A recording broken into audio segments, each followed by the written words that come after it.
Яг чи ярьчих би ингэ байна. Сайн байцгаана уу? Шинэ видеодод тавтай морил адгэрлээ. За өнөөдрийнхээ видеогоор Австрали улсыг хэрхэн зорих вэ те? Аялын визаар ирээд сурах руу хөрвүүлж болдгийм үү гэдэг айгүйх олон асуулт ирсэн. Тэгээд энэ асуултууданд өөрийнхөө мэдгээс жоохон хариулъя гэж бодлоо. За би гэртээ хүүхдээ харангаа гэрээсээ ажилдаг ээж байгаа. Хэрвээ та шинэ хүн бол subscribe дарж нэгдээд миний цаашдын видеонуудтай хамт байгаарай. За ингээд видео руугаа хүрцгээе.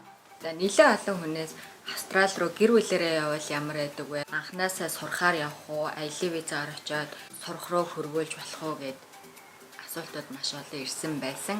Миний хувьд бол анх аяллаар ирээд аялын визаагаар ирээд сурах руу хөрвүүлж исэн байгаа. Би чинь 4 жилийн өмнө ирж исэн. За тэр үе одоо үе хоёр өөрчлөгдсөн байж магадгүй. Гэхдээ ер нь бол аялын визаагаар ирээд сурахаар солиулж болдог. Миний бодлоор бол аялын визаагаар ирээд сурахаар солих нь жоохон цаг хождын юм шиг санагдсан, жоохон хурдан гэх юм уу. Би тэгтээ сургалтын виза энэ төр Монголоос мэдүүлж үзээг болохоор сайн зөвлөгөө өгч мэдэхгүй байна. За тэгээд аяллаар ирээд сурах руу хөрвүүлэхэд ямар бичиг баримт хэрэг болж исэн бэ гэвэл банкны баталгаа сургалтынхаа төлбөрийг 3 сараар төлж болж исэн. $2040 сургалтынхаа төлбөр төлөөд 1 жилийн даатгал $1000 орчим болж исэн. За тэгээд банкны баталгаа гаргаж өгдөг хүмүүс байдаг. Тэр хүмүүс бас тодорхой хэмжээний мөнгөний өгөөд банкныхаа баталгаа гаргуулад за өөр тэгээд нэг айхтар чухал бичиг баримт хэрэг болж байгаагүй. Тэгээ миний бодлоор л ер нь Монголд төгссөн сургуулийн диплом интервьюдээс хэрэг болж байгаагүй. Их сургуулиудын магистр энэ мэрэгжил дэвшлүүлэх сургалтуудад хэрэг болж магадгүй. Би болохоор хэлний бэлтгэл сураад хэлний бэлтгэлээ төгсөөд яг сурж исэн сургуультаа нягтлангаар сурсан байгаа. Тэгэхэд бол надад бол Монголд сурж исэн диплом энэ хэрэг болж байгаагүй. За тэгээд мөн ямар эйженсид ямар агентлагт хандах вэ гэсэн асуултууд ирсэн байсан. Би анх ирэхдээ ерөөсөө агентлагаар зуучлуулж ирж байгаагүй. Өөрөө аялын виза мэдүүлээд тэгээд хуваараа ирж исэн болохоор сайн мэдэхгүй. За Австралид ирсэн хойноо би яг агентлагт хандаад эксперт гээд Сидней хотод байдаг агентлагт хандаад визагаа сурах руу хөрвүүлжсэн байгаа. За тэр агентлаг маань Монголд салбар байхгүй гэж байх шиг байсан. Байжгаад болсон жилүүд тэгжсэн. Би асуужсэн бас. Тэгэхээр би одоо яг Монголд баталгаатай энд оч тэнд оч гэх миний мэдэх бол агентлаг хийж чадахгүй байна. Сайн судлах хэрэгтэй. Янз бүрийн агентлагууд байдаг. Янз бүрийн материал бүрдүүлдэг агентлагууд байдсан байлээ. Би бүр энд ирснээсээ хойш нилээ эдэг харж исэн. Одоо тэ хуурамчаар хүмүүстэй гэрлүүлэх юм уу, эсвэл хуурамч агиох материал бүрдүүлдэг агентлагууд байдсан байлээ шүү. Тэгэхээр сайн судлах хэрэгтэй. Хэдэн жил үйл ажиллагаагаа явуулсан тэ. Тэгээд болж өгвөл хүмүүсээс ч гэсэндээ зуучлж исэн хүмүүсээс нь ч юм уу фидбек одоо асуух ч юм уу сайн судлах хэрэгтэй юм байлээ. Энэ тал дээр бол би үнэхээр энэ тэнд оч гэж хэлж чадахгүй байна. За дараагийн асуулт нь гэр бүлээрээ очивол ямар байдаг вэ? Эсвэл ганцаараа явах уу гэсэн асуулт байсан. Одоо миний харах өнцгөр бол эхлээд гэр бүлээрээ ирэх жоохон хэцүү байх. Хэрвээ энд найз нөхөд таних хүнтэй ажил төрөл нь бэлэн байгаа бол асуудалгүй. Ирээл ажилдаа ороод ажилдаа л байхад амьдрах амархан гэсэн үг юм. За хэрвээ таних хөнгөө те одоо ажил бэлэн биш шууд гэр бүлээрээ ирэхэд нэлээд хэцүү байх. Яагаад гэвэл би яг ингээл анх ирээл надад ингээл ажил олдохгүй, хэл мэдэхгүй, те хүн танихгүй надад бол маш хэцүүсэн хүмүүсээс бүр ингээд энэ таньдаг хүн байна уу?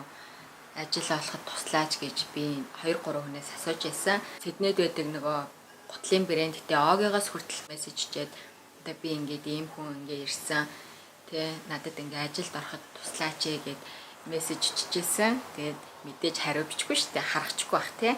Хүний нутагт амьдарч байгаа хүмүүс чинь дор бүрнээ өөрийн гэсэн асуудалтай, өөрийн гэсэн бэрхшээлтэй байгаа болохоор бусдад туслаад бусдыг дэмжиж аваа явах тийм боломж бололцоотой хүн бол ховорхон л байдаг юм шиг санагдсан. Угаасаа туслах албагүй хүнд найдаж ирэх бол хэрэггүй. Өөрөө бүгдийг чадна, өөрөө олж хийн, өөрөө чадсан байх хэрэгтэй. Хилээ жоохон сурчаад ирэх хэрэгтэй.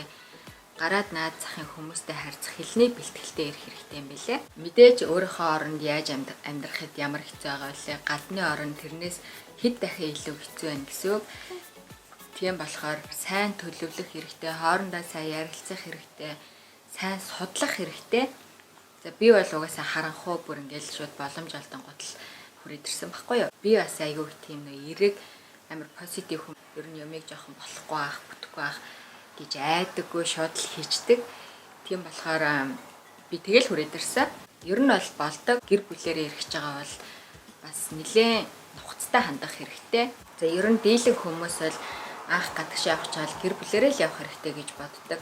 Ер нь бол тэр зөв, хамттай л байсан дээр хамттай байвал ер нь бол асуудал бас амархан байдаг штэ. Гэтэ бас юмыг хоёр өнцгөөс нь байн харах хэрэгтэй. Нэлээ өндөр өртөгтэй орно штэ. Тийм болохоор гэр бүлээрээ ирэх юм бол одоо нэг нь сураад хүүхдээ харна гэсэн үг. Тэгээд нэг нь одоо дагалдан визаагаар ирээд ажиллана гэсэн үг штэ. Дагалдан визаагаар ажиллаж байгаа хүн маань сургалтын төлбөр төлнө. Одоо эхнэрийнхаа ч юм уу нөхрийнхөө сургалтын төлбөрийг төлөөд за амьдралынхаа өртгийг төлнө гэсэн үг. Байр бол нэлээ өндөр байдаг. За хоол хүнс бусад хэрэглээний зүйлүүд бол хямдхан боломжийн хямдхан байдаг. Сургалтын төлбөр үнэтэй. За хүүхдтэйгээ хэдэн хүүхдтэйгээ ирэхээс шалтгаалаад хүүхдийн сургалтын төлбөр, эхнэр нөхрийн сургалтын төлбөр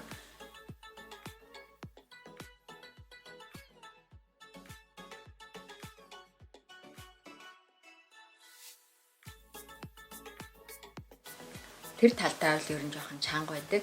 Тийм учраас сайн судлаад, сайн бодоод, сайн төлөвлөд ирэхэд бол ер нь айгүй гоё орон. Ер нь бол амьдрахад айгүй дайггүй орон гэж боддог би Австралиг. Сургуулиудын төлбөр бол нэг 7 хоногийн 160-180 доллараас эхлээд дээшээгээ сургуулийнхаа нөгөө юунаас рэйтээс хамаарал байдаг. Сургуультайгаа яриад сургалтынхаа төлбөрийг хувааж төлж болдог. Намайг анх ирж байхад оюутнуудын ажиллах цаг нь хязгаартай байсан. 2-7 хоног 40 цаг байсан. Тэгээ энэ жилээс тэр нь хязгааргүй болчихсон байсан. Бас айгүй том боломж. Цагийн хязгаарлалтыг нь сонгож өгнө гэдэг бол маш том боломж. Ажлаа сургалтынхаа төлбөрийг хийх боломжтой гэсэн үг. Ер нь бол Австрали улс хүний хөдөлмөрийг гоё үнэнчээр үнэлдэг. Айгүй шудраг тогтолцоотой юм шиг надад санагддаг. Миний харснаар Австралиг зорхиж байгаа бол эрүүл мэндэд маш сайн анхаарад, эрүүл мэндэд сайн шалгаж үзүүлж ирэх ёстой юм шиг санагдсан. Одоо жишээ нь тэр наад захын шүд бол энд бүр амар үнэтэй. Ялангуяа хүүхдийн шүдийг бол маш сайн шалгаж эмчлүүлж ирэх хэрэгтэй юм билэ. Ирээл ажилд ороод төвхнөө тавсан байхад бол цаашдаа дайггүй болчдөг. Гэр бүлээ авчираад гэр бүлээ үр хүүхдээ авчираад нэг гэр бүлээрээ гой сайхан амьдрахад бол маш сайхан орон. Тодорхой сэтгэлийн бэлтгэлтэй ирэх хэрэгтэй.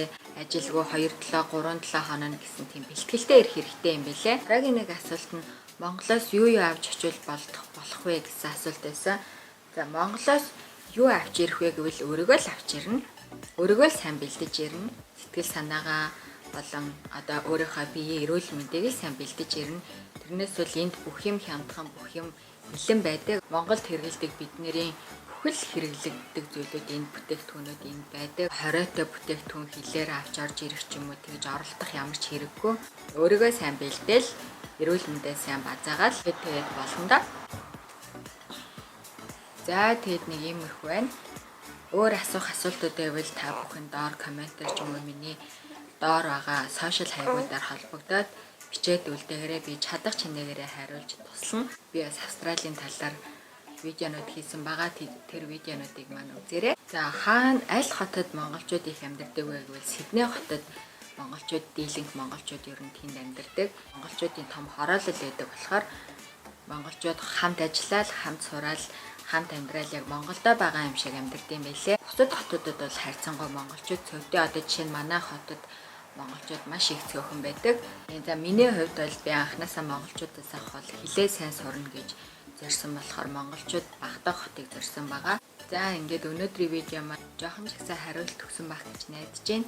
Тэгээд асуултуудаа над руу бичээд байгаарай. Ингээд асуулт илгээж байгаа, асуулт асууж байгаа бүх хүмүүстээ маш их баярлалаа. Хувьд бол анх ингээд аялын визаар ирээд хилээр сураад тэгээ өөрөө ажил болоод бие дааж амьдарсан болохоор надаас яг энэ төрлийн асуултууд асуувал би дуртай зөвлөгөө өгөөд өөрийнхөө мэддэг бүхнийг та хэдийдээ хуваалцах болно. Асуулт асууж, урам өгч мессеж бичсэн та бүхэндээ бүгдэнд нь маш их баярлалаа гэж хэлмээр байна. За ингээд дараагийн видеоор дахин уулзалтаа. Түр бай бай.